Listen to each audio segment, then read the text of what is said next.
So something's been bothering me for a while. I've been able to get my fingers on it, and I think I'm getting closer to the frustration I have with social media and the internet, and the way things are sort of panning out for our culture.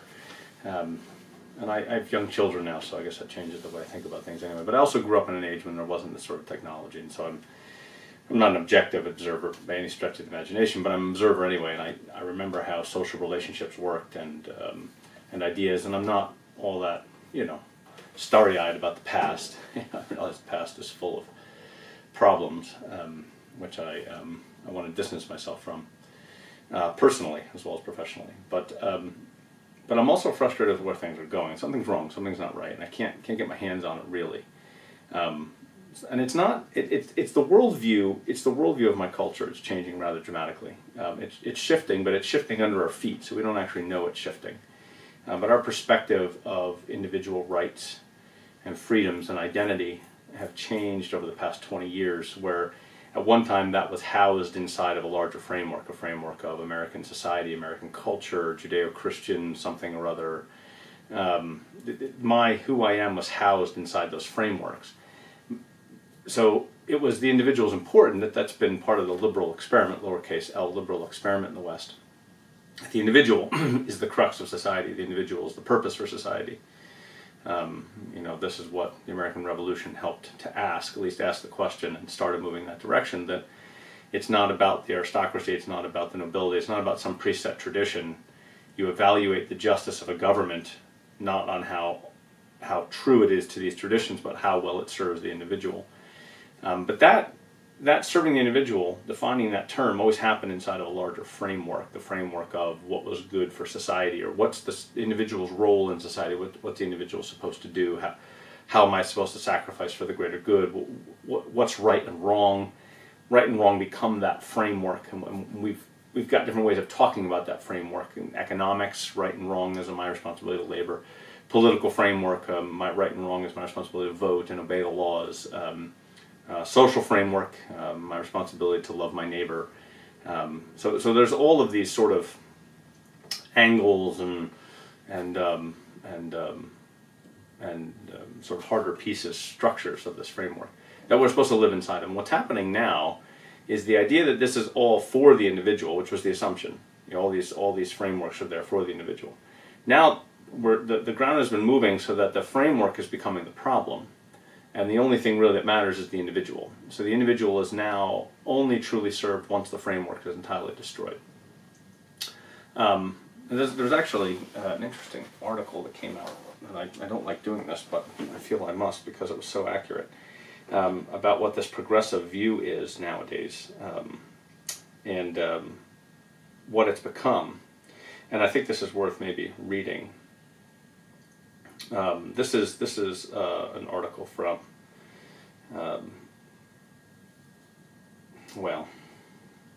it's an article on the social sciences and what's happening in the social sciences. The argument is that there's been revolution in the way we see ourselves. This is from Christian Smith.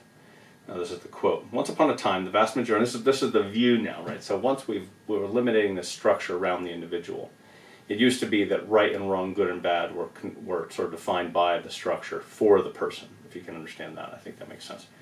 But what's happening now is the idea that the individual is too important, and that the problem is not that people don't learn to get along inside the structure, it's the structure itself is oppressive.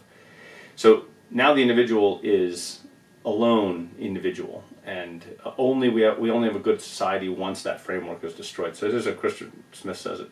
Once upon a time, the vast majority of human persons suffered in societies and social institutions that were unjust, unhealthy, repressive, and oppressive. These traditional societies were responsible because of their deep-rooted inequality, exploitation, and irrational traditionalism.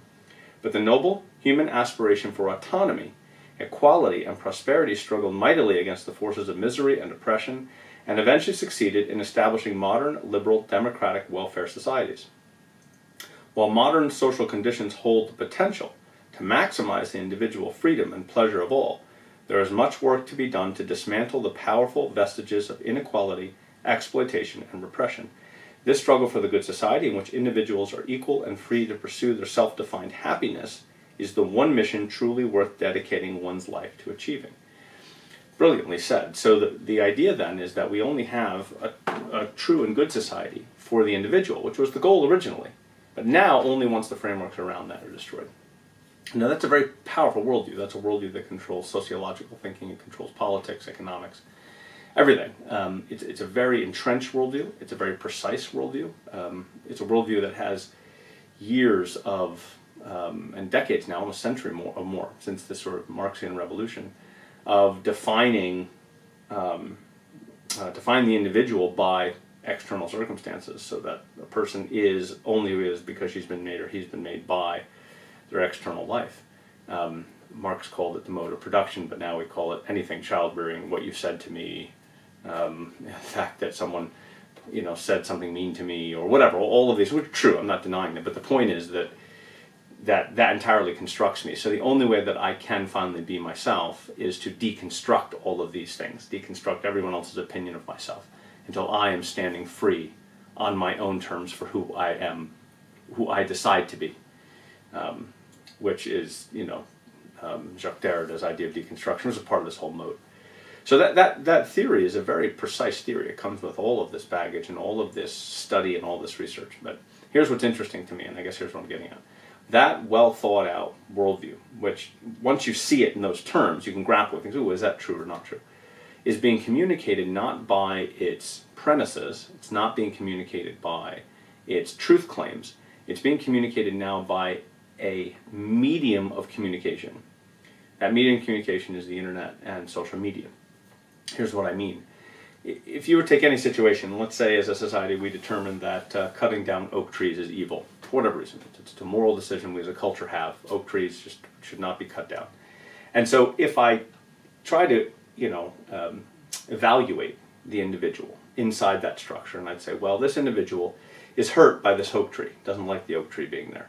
Well, we say, well, too bad. And that's that you'll have to change and grow, and we're helping that person best by keeping the oak tree. Why? We have cultural reasons why. The historical significance of the oak tree, the relationship to our country, to our heritage, whatever. All of those frameworks, right, determine that the oak tree has to stay, and the individual, we're serving that person best by keeping the oak tree there. Why? The framework tells us, and we have this historical cultural framework for doing so. What's happening now, of course, is that the oak tree and all the framework around it, if that person doesn't want it, has become the problem. So let's go to that scenario for a minute, that ridiculous scenario, and say, well, I would typically analyze that person in relationship to the oak tree inside the framework. What social media does, however, is extract the individual's struggle, the individual's angst, the individual's pain, and the individual's joy, whatever that is. It extracts it from the entire social context, the framework in which that person is living and struggling. It extracts it out and then focuses merely on that response and individual expression. So that what you're doing effectively is you're raising up the demands and desires of the individual in exclusion of the entire social construct around that person.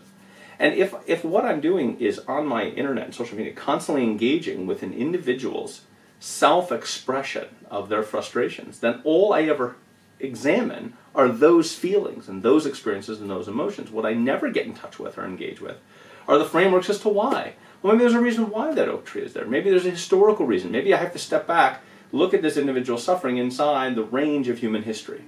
So now, for example, sexual preferences being one of them, all we see is when we look, we get this magnifying glass in on someone's frustration with their sexual orientation or sexual preference. Or the fact that they have to live a certain sexual way when they have sexual preference the other way. What we don't do then is take that angst, that anxiety, which is real, and there's no reason to deny that. You take that angst, anxiety, and then you zoom it down and you put it in the scope of human history. And then you say, well, wait a minute, how do we even know how to build a society? I mean, without stable marriages of one woman and one man, do we even know what that looks like? Or are we willing to even, and this is my question, are we willing even to ask, is there a civilization reason, a broad reason why we might be careful about our sexuality? But that you can't ask that question because what our media is telling us, what our phones are telling us, what our social networks are telling us, is that the only thing that exists is emotional response to situation. That's all the thing you learn. Emotional response to situation. I don't like it. Well, I don't like lots of things, but I can't let whether I like it or not like it determine whether I should do it, because I've got all these other things to consider. I've got society to consider. I remember there was a Oprah Winfrey years ago, and the man had transitioned from a man to a woman, and he was married. He had a wife and he had children. And on the show, of course, Oprah's touting how heroic this person was for making this transition into being a woman. But if you looked, when they focused on this person now being a woman, the joy on his or her face, the celebration, I've now turned to it. But then you zoom back, and what did you see? A wife broken, children broken.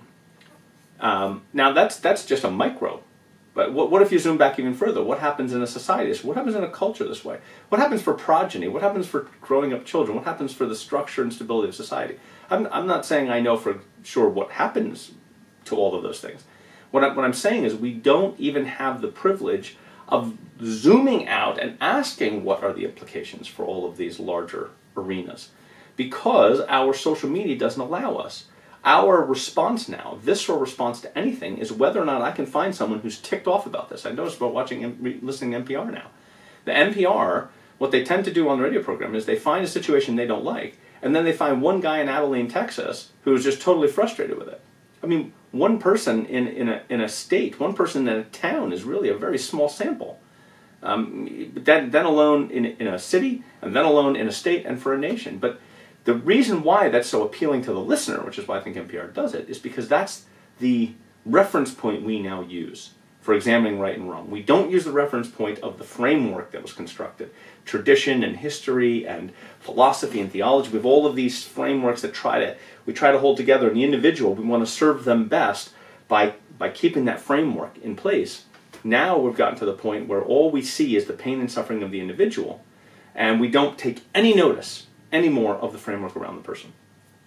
And so, the longer, I believe, and I think I've seen this happen, again, I don't have statistical proof of this, but circumstantially what I think is happening, I see people that the longer they're on their phones and the longer they're engaging the world through social media, then that fictional world where all of the cause and effect structures of society and history and time disappear. They don't exist. They're broken entirely. On this little fictional device, all I see is someone emoting pain or joy. That's what I get. I don't have to pay attention to economic structures. I don't have to pay attention to... And what this creating is largely, I think, an ignorant population who really means well. I think they mean well. They want to stop suffering and help people. But they have no concept of what those structures are like. Take, for example, anyone that's suffering in poverty. They're suffering, that's bad. What do you do about it? We've been struggling with that issue since the economic revolution of the 1770s. We don't know. We're struggling to figure it out. But if you make an economic change that helps one person, you could hurt 20 others. That requires you to see things through and in these frameworks rather than simply just engaging one person's pain and one person's joy. So I'm a little concerned that the philosophy, this deconstructive philosophy, this postmodern, if we're going to use that term, philosophy, or what I think is pragmatic at Kloppenberg, which I think was brilliant help in this regard, this pragmatic philosophy is being communicated very, very powerfully and in great detail, but not by its propositions where it can be evaluated. It's now being communicated directly through an experience that almost everyone with a cell phone is now having, without a chance to assess it, whether it's useful, helpful, right, or wrong.